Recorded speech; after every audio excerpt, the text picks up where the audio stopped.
Good morning. Welcome to Bible class.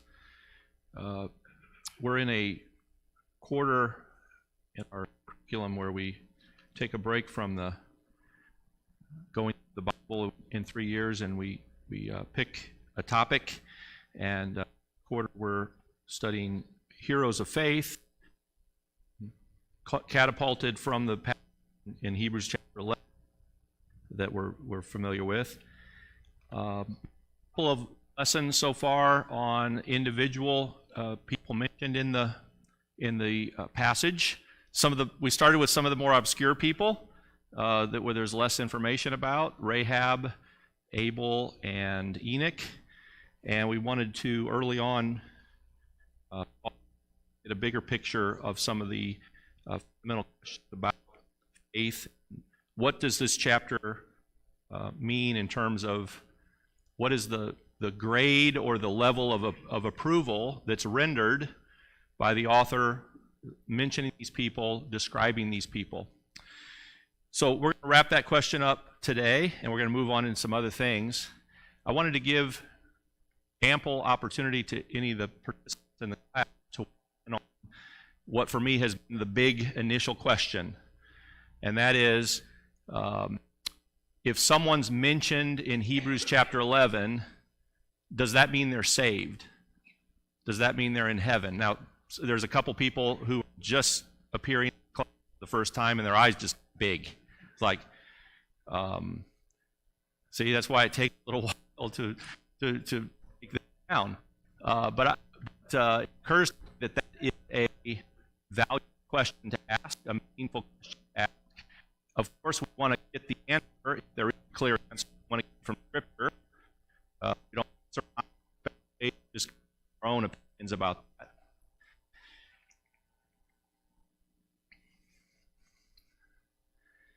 We're going to spend a little bit of time later this class period just kind of looking at the heroes from a big picture perspective, see if we can identify who they are in some cases. You might have an opinion about if there's any surprises on the list, if there's people that you are surprised didn't get mentioned, which let me hasten to say it has no bearing on God's opinion of them or even this author's opinion of them. He admits, time is short. We don't have enough time to talk about all the heroes of faith that we could go back and look at.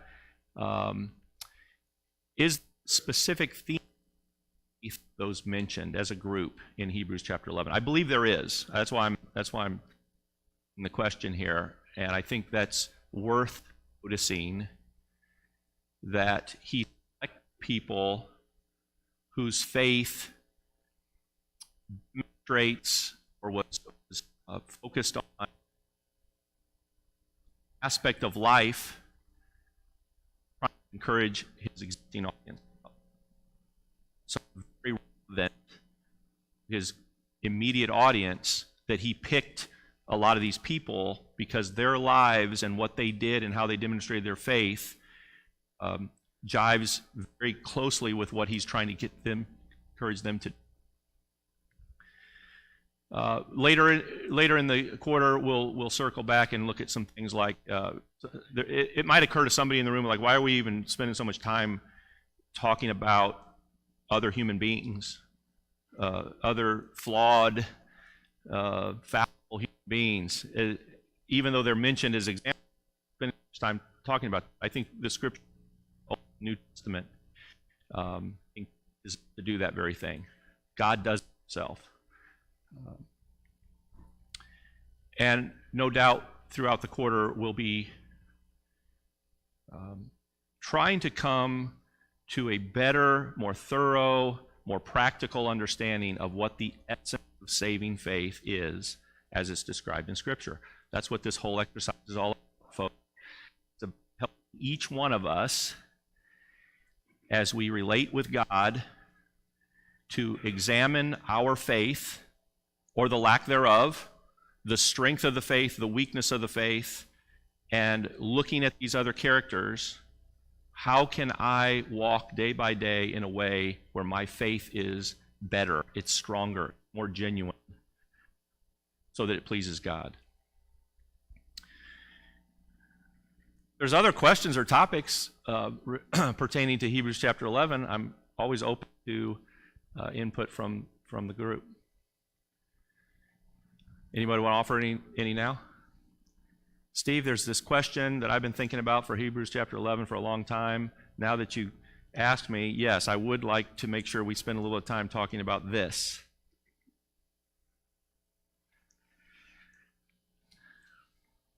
All right, here's the big question expanded. People named in Hebrews 11 are said to be approved. What does this mean? Is it merely an endorsement of the quality of faith? For example, people's faith is genuine, so I'm listing them as an example to be imitated. Their faith was acceptable to God. It was pleasing to God. Or maybe there's some other word.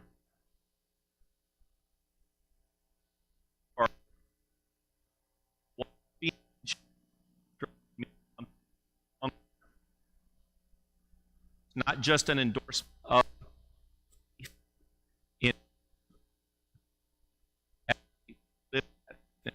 faith. The faith they held and demonstrated was such that they are assured of receiving the spiritual eternal promises that are referenced in the chapter. Or in shorthand, if we wanted to boil that down, that they're saved. They're in heaven. They are counted righteous by their faith. Here is a very brief 3-4 minute review of what we spent a bit of time in class last time looking at. These are this is evidence, this is data, this is hints, this is indication. My judgment points to conclusion that God, through this inspired writer in Hebrews, is endorsing, is stamping approval on these people and saying, yes, they are saved. Back in Hebrews verse 35 and 36, he's telling his current audience, so don't throw away your confidence, which has a great reward. For you need endurance, so that after you have done will, you may receive what was. And ask the question, what is the great reward? What he's referring to? And I think the context is anything short of an eternal reward with God. It's eternity in heaven. That's what he's referring to. He's not talking about some pot of gold at the end of life or something in this life at all. He's talking about the other life. When he quotes Habakkuk chapter 2, verse 4, my righteous one shall live by faith. This is a bigger question. It's a study that warrants what does that mean in context, and I believe that it has at least 2 layers, levels. One is that we walk by faith as we live. We don't walk by sight. We walk by faith. So every day, that is our mode of existence. But a bigger point of the meaning of this passage, I believe, is that when a person comes to the end of the verdict is going to be rendered of whether you live or die, eternal life or eternal death, the righteous one will be counted righteous. He will live. He will get thumbs up by his faith. We're going to survive. We're going to live on after this life based on our faith. So again, in the context of the chapter mentioning these people who are touted, who are highlighted because of their faith, why would he quote that passage in that context unless he has in mind that people lived by faith? Chapter 11, verse 2, for by it, faith, the people of old gained approval. That's kind of proof. In verse 4, Abel offered, by faith, Abel was attested to be righteous. Abel's life, really the only thing we know about him is he was a son of Adam and Eve. I think he was the second son, not the first son. Cain was first, then Abel. But other than that, we know about the sacrifice episode, and the sacrifice episode directly led to his death. And now he's dead. And when he testifies, when his blood speaks, when his blood offers testimony, what is the testimony? It's approval. In fact, God testifies of his gifts that he is righteous. 11 verse 5, by faith Enoch was attested to have been pleasing to God. Now, how did Enoch's life end?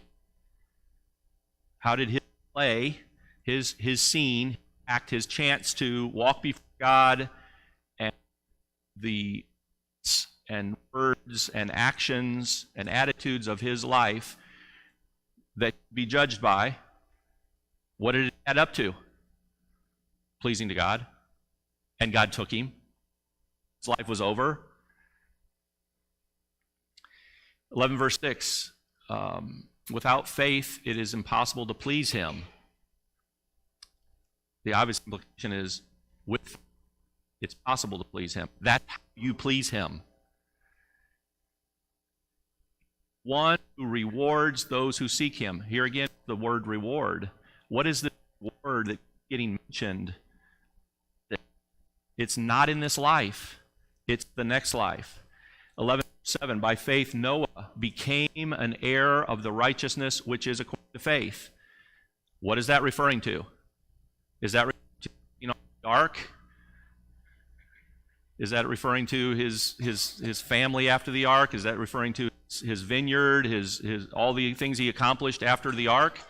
I don't think so. I think it's referring to, by the end of his life, he was an heir. He inherited that which God has promised to faith.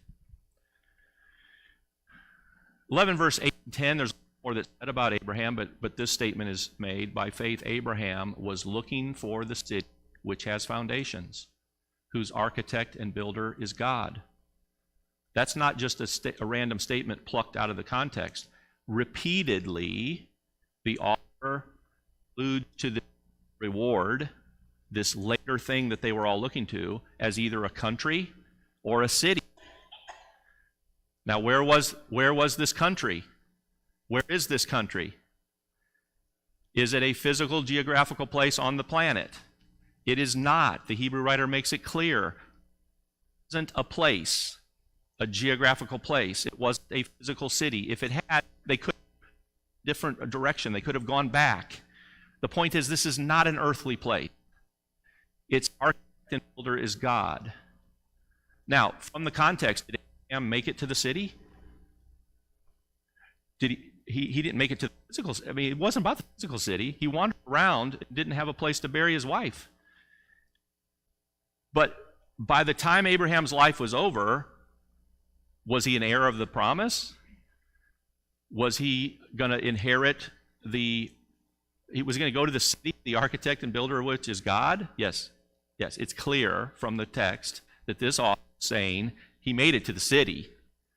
Not the city on this earth, the city in the next life. Verse 13, all these died in faith. Folks, if we die in faith, what does Scripture mean by that? You died in faith. 11:15, but as it is, they desire a better country. Therefore, God is not ashamed to be called their God. I'll take that. You can say anything else about me you want to, but if on my headstone that God with his finger engraves says, I'm not ashamed to be God, that's enough. I'm pretty sure that means I'm sitting next to him. I'll be walking the streets of gold. Pretty sure. He's prepared a city for them. Does God prepare a city for people he's not ashamed of and then not bring them there? Sends them to the bad place? 11:39, all these approval through their faith. 1, therefore, since we also, he's talking now, reading his letter, therefore, since we also have such a great cloud of witnesses surrounding us. So you just got to ask the question, these witnesses that he's picturing, where are they? Do you think they're in hell? Or do you think they're in heaven? All right. Any other tidbits, pieces of evidence, statements in the text that we've not included that should be added? Yes, sir. Okay.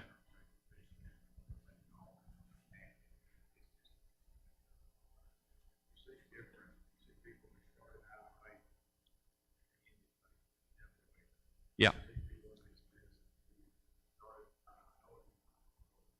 Right. Mm-hmm.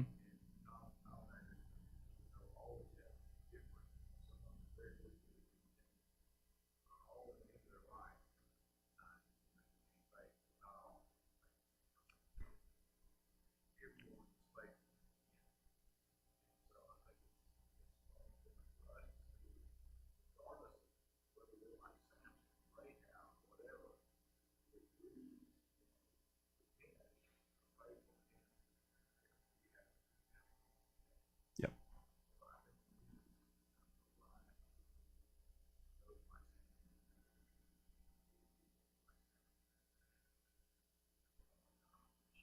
Yeah. And that's really another way of saying why I think this point is worth belaboring, is that if Samson and Rahab and Barak and Jephthah and a few others that you look at and you're like, are you sure? Why are you in here? If their mention in here does not at all mean that they're saved, then their being listed here doesn't really mean much. It doesn't mean much. I could go to any one of your lives, and I could pluck out an episode where you demonstrated genuine faith. Right? We could do that. We could do that to people, a lot of people who aren't even Christians, and we could find some demonstration, some episodes of demonstration that they had faith. So I think it's worth trying to tease out, trying to figure out. We may not get an answer. We may have to come humbly at the end and say, I think this is probably the case, but I'm not absolutely sure. That's fine. I think it was worth the effort. But I think if we can come to a reasonably confident conclusion that the text indicates that these people are saved, I think it can hearten us and encourage us to come to these exact conclusions about people like that. And I think that's part of the reason he's having this whole conversation with the audience is persevere, hang in there. Good start. You've done some things. Remember that time when you were at all that disturbance and you had your property moved and how you received that joyfully? Remember this other thing you did? Remember this? But you need to hang in there. You need to persevere.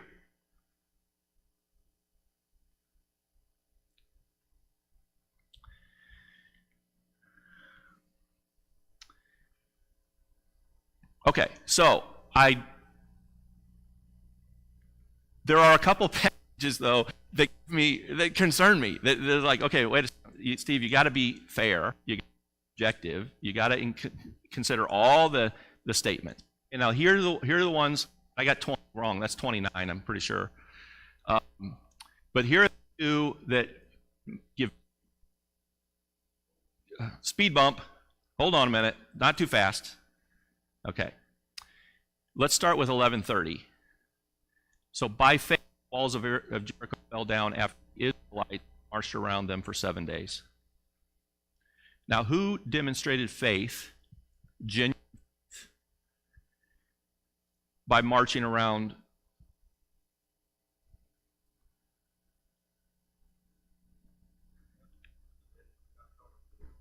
Okay. Okay. Any other answer?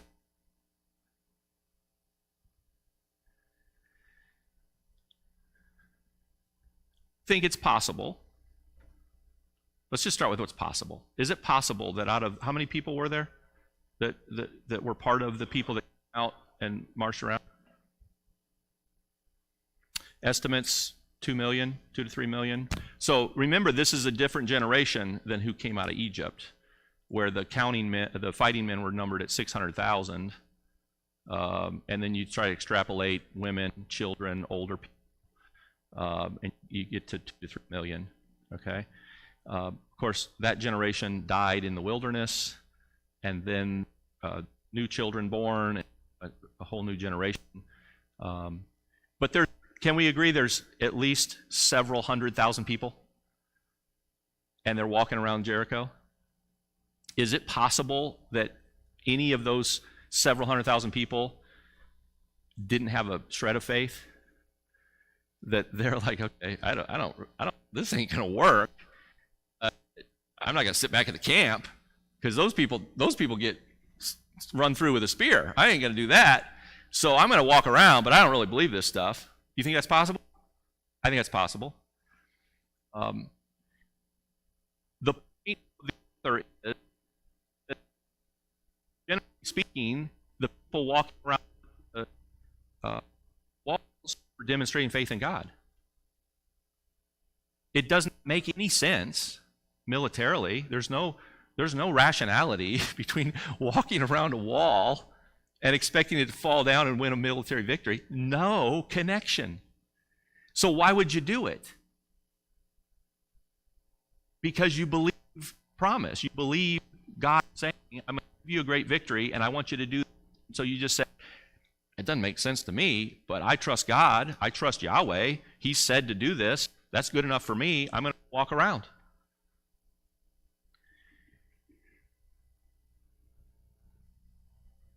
Who also was in that group walking around?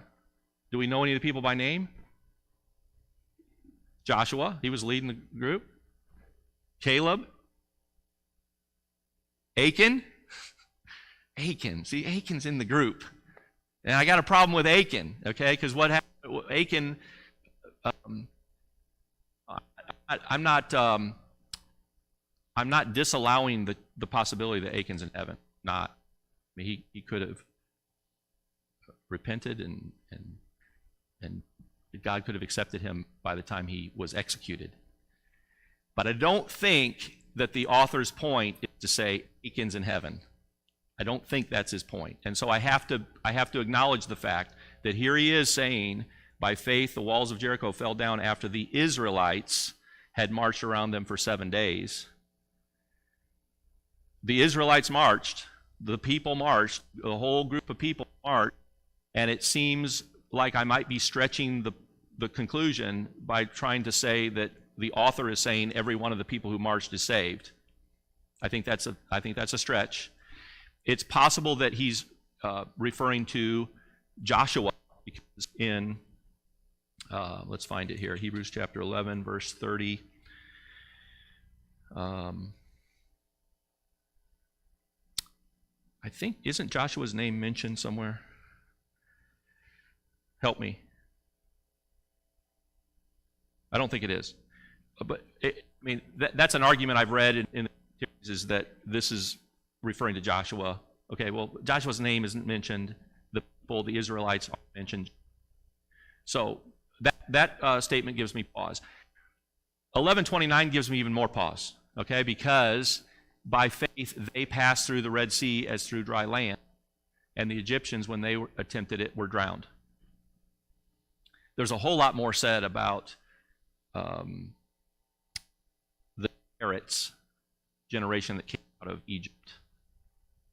Generation that went into the land is generally regarded as a faithful generation. There's statements that are made in Judges, for instance, that the generation of Joshua and those that were of that, Joshua and Caleb and the leaders, but once those leaders died out, that's when the people started walking away from God and not being faithful. So I don't have a problem with, generally speaking, the generation that went into the land being described as faithful. But the scripture goes to a lot of trouble. God has a lot to say about the generation who came out of Egypt. And it's not good. And so I cannot, in good conscience, come to the conclusion that the Hebrew writer is saying that all the people who walked across the Red Sea on dry land are saved. I made a list of. Did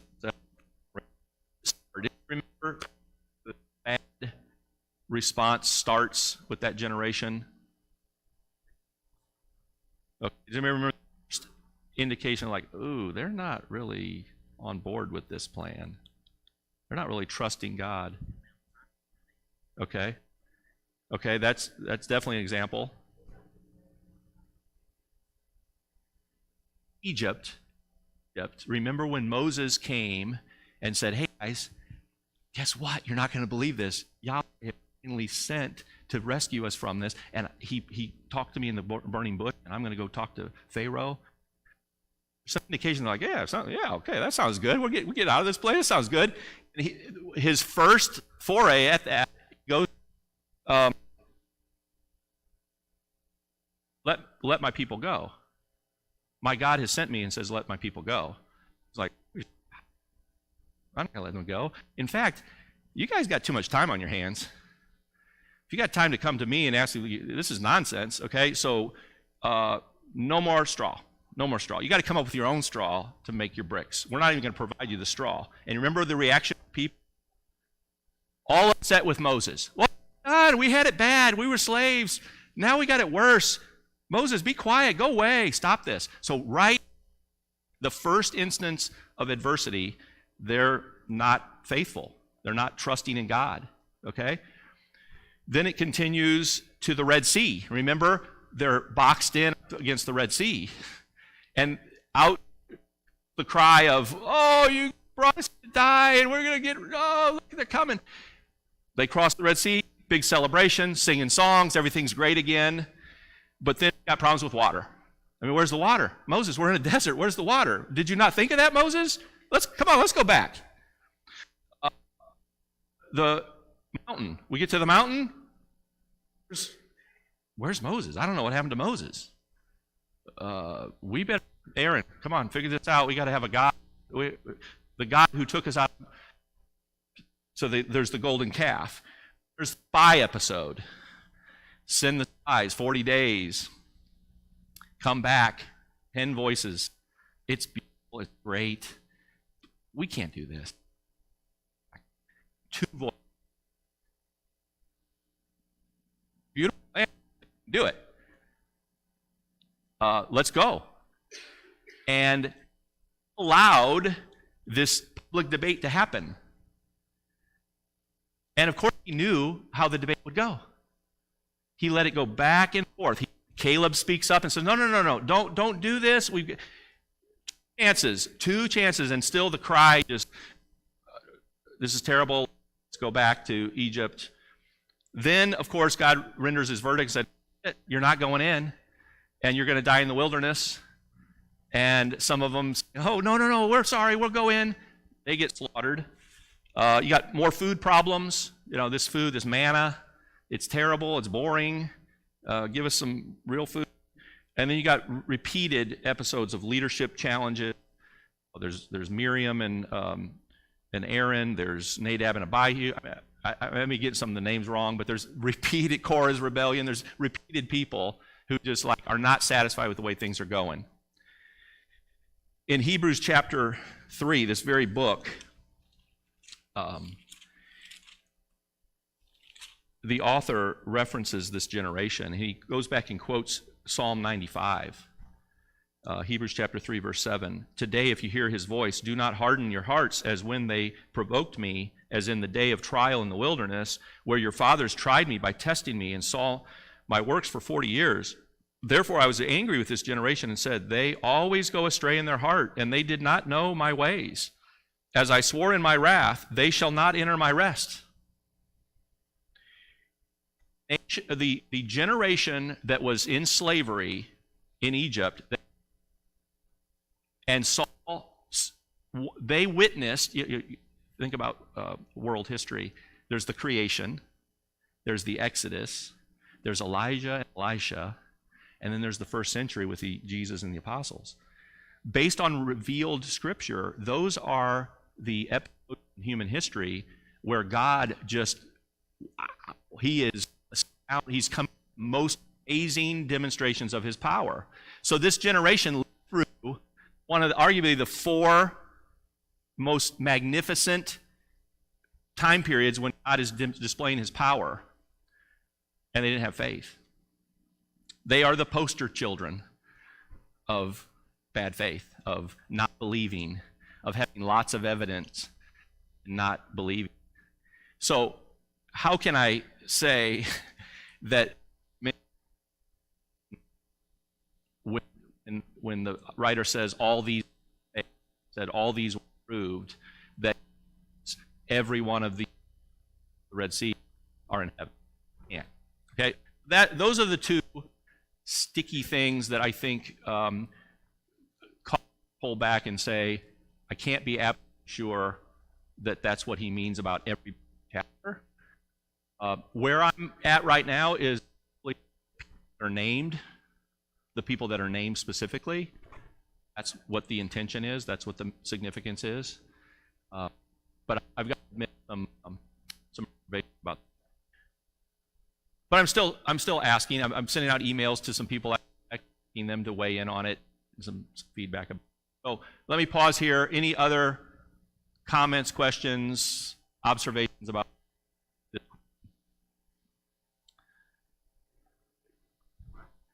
Yes.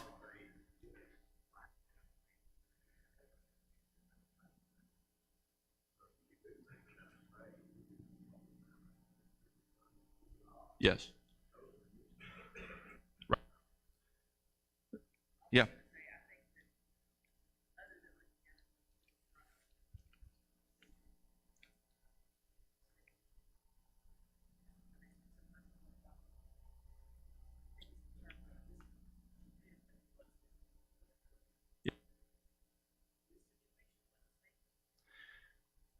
Yeah, and after certain for that. All right. Yes, sir. Brother Byers.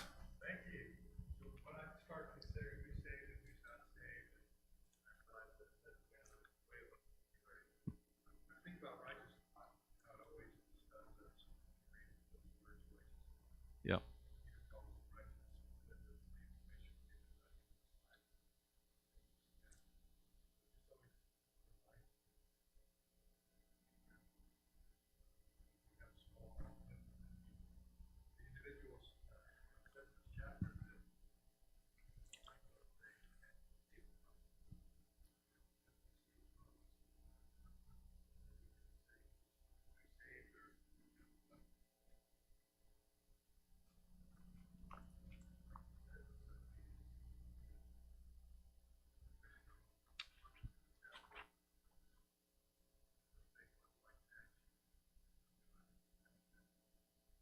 Right.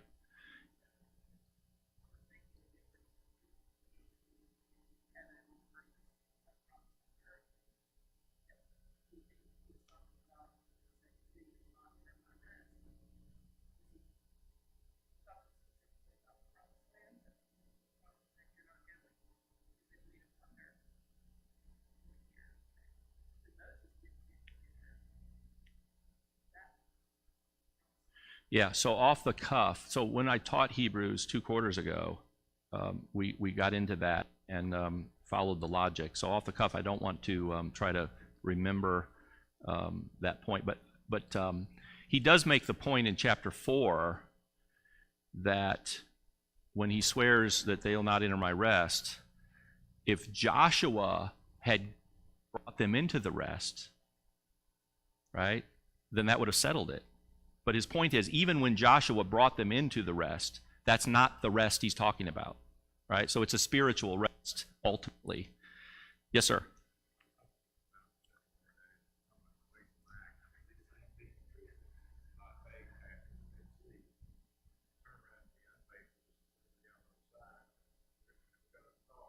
Right.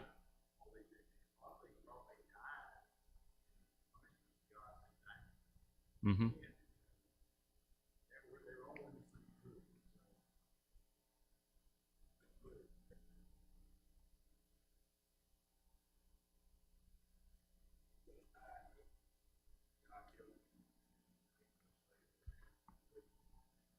Right. So some points made. I another way of describing what I like about this and where I'm coming from. I mean, just juxtapose these two. So one of them is the rich young ruler, and one of them is the thief on the cross. Now, I believe that the scene of the thief on the cross, that the meaning of that, the significance of that, is that Jesus is saying that he's forgiving the thief, and the thief is saved. Now, I'm wrong. It's a mistake. Everything else that I say is meaningless because the message is mistaken. I read that, and I think the straightforward thing of it is he's saying the thief is forgiven. I read the encounter with the rich young ruler, and I know that that's not the end of the story. I know that he could have repented and come in faith and become a great child of God. But I think the import of that interaction is, if that is the end of the story, I think the clear import is he's not. What do the parables mean?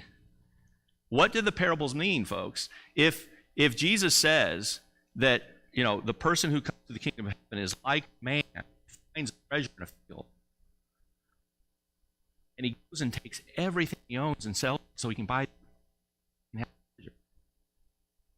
What does it mean except the people who look at it? Nothing. Hey, they're not in the kingdom. Okay?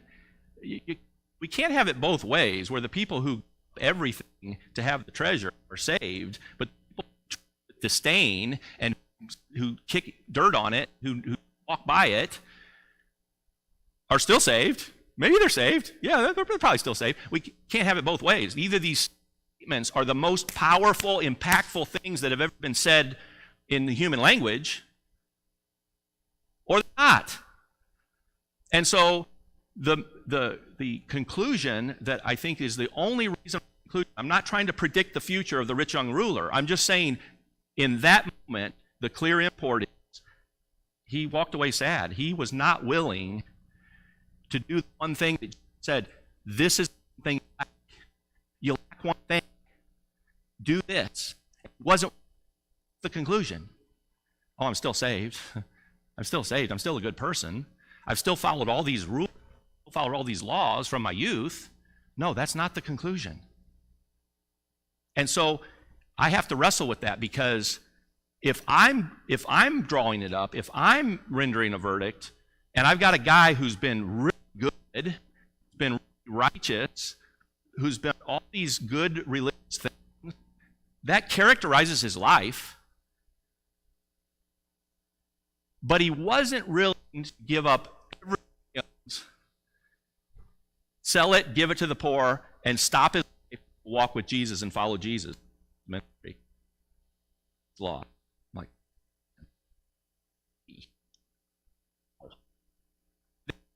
this dude who's awful, he's a felon, he's a repeat felon, he's just terrible, he's ungodly, even the world knows this guy's awful. They're killing him in the most torturous method possible. And as dying, he comes to faith, and he genuinely believes that the man hanging next to him is the Son of God, and he cries out to him in faith, remember me. And that is rewarded with eternity in paradise. That's not how I would draw it up. I admit, I'm Steve Sink, I'm wicked, I'm evil, I'm fallible, I don't know everything, but I am who I am, and I look at life, I look at things, and I say, like, that's not how I would draw it up. But God draws it. Now, what am I going to do about that? I'd better move. I'd better realign. I'd better pivot and get on God's wavelength. I'd better see things God's way. And so when I come to Hebrews 11 and I see Samson and I see Rahab and some of these other people, I'm like, really? Yeah, I'd better adjust, because God is telling us that this is genuine faith, and that even people who are dastardly much of their life, even people who are carnal, and like Samson, carnal, selfish, most of his life. But apparently, at the end of his life, he came to faith and gave himself up to God and said, use me, I'm yours, please, Lord. Apparently. All right. Let's look at who the people are.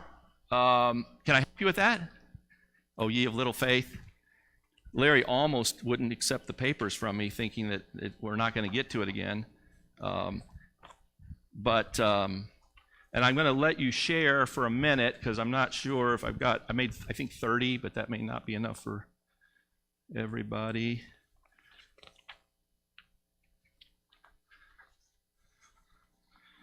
So let's go 1, 2, 3, 4. To Burnett's, please. All right, so again, this is big picture, but let's identify who they are and why they're mentioned, that's in 2. It's not an exhaustive list. He's not an exhaustive list.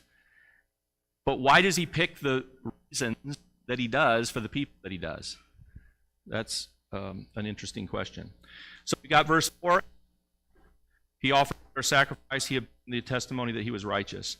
Enoch was taken witness that he was pleasing to God. Verse 7, Noah prepared an ark for the salvation of his household. Abraham gets a lot of attention. Shouldn't surprise us. He's the father of the faithful. He gets 4 specific separate things. He was called by going out. He lived as an alien, wandered around those years. He became the father of many descendants.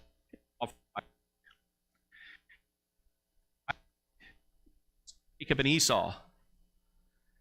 Verse 21, Jacob blessed each of the sons of Joseph and worshipped leaning on his staff. 2 different things. 22, mentioned Exodus while he was approaching death. Close of his death, mentioned the Exodus and gave orders concerning his bones. Verse 3, I think, is really giving credit to Moses' parents, because I don't think Moses' baby was showing faith by getting put into a basket in the river. Are we on the same page there? I think this is really, even though they're not mentioned by name, I think it's referring to the parents. Moses was hidden for 3 months by his parents. Gets a lot of attention. Verses 24 through 28. He refused to be called the Pharaoh's daughter at a certain point in his life. He left Egypt, and he kept the Passover and the sprinkling of the blood. Verse 29, this is the one we already talked about. I've seen some commentators who give credit to Moses for this, and this is, you kind of dodge the, wait a minute, these people they weren't that faithful. I don't know, that's debatable. It says the Israelites passed through, and then verse 30, Joshua leading, but the people walked around as well and circled the walls of Jericho for 7 days. You got verse 31 and 32 is where he starts this rapid just mentioning of people in passing. He does say Rahab by name, and he says that she welcomed the spies in peace. The other people, though, Gideon, Barak, Samson, Jephthah, David, and Samuel, do not get any explanation for why they're mentioned. It's just kind of understood, assumed that they demonstrated faith. Now later in the summary, he mentions some things, some actions, some manifestations of faith that you can go back and patch and pair with some of the people that are named, but not in every case, I don't think. And then he just says generally the prophets, verse 32. And then beginning 33 and on are all the descriptions of faith no specific name. So we've got righteousness, attained promises, quenched the power of fire, escaped the edge of the sword, from strong, became mighty in war, put armies to flight. Then he says, women received back their dead by resurrection. They're not named, but he does say women received back their dead by resurrection. Were tortured, not accepting their release. Experienced mockings and scourgings, chains and imprisonment. They were gone into. He even mentions they were tempted. I think is interesting. It's I would say that the lowest bar that's mentioned in the chapter, being tempted. But when you put it in context of the ways that we're tempted, this is heavy duty stuff. This is life-threatening stuff. All of this is life-threatening stuff. Okay? So I think tempted generally is in the context of, we're talking heavy duty life or death temptations. Put to death with the sword, went about in sheepskin and goatskins, being destitute, afflicted, ill-treated, wandering in deserts and mountains and caves and holes in the ground. So what I tried to do there is parse out categories, but they seem to be distinct categories of things that people were willing to endure because of their faith, because of their trust in God, because they believed the promises and they're willing to put up with all this to get the promises. Now, in the few minutes we have left today, I just look at the 31 and down, and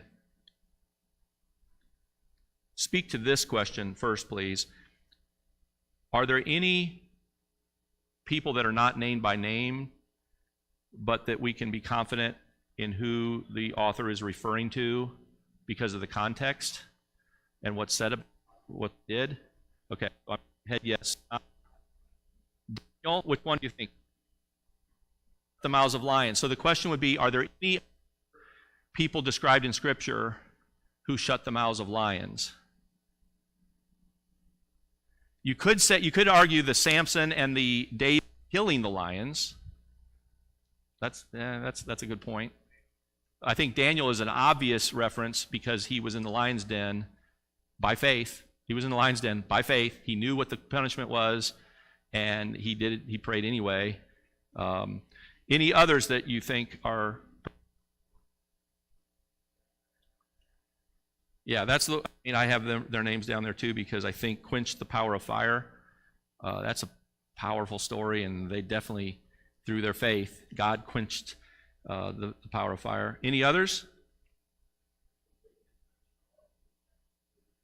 True, yeah. I think several of these are probably David, or at least accurately describe David in terms of conquering kingdoms, escaped the edge of the sword, became mighty in war, put armies to flight. I mean, that's the career of David as a warrior king, especially in the early years of his reign. Who are the women who received back their dead by resurrection? Do you want to say something else?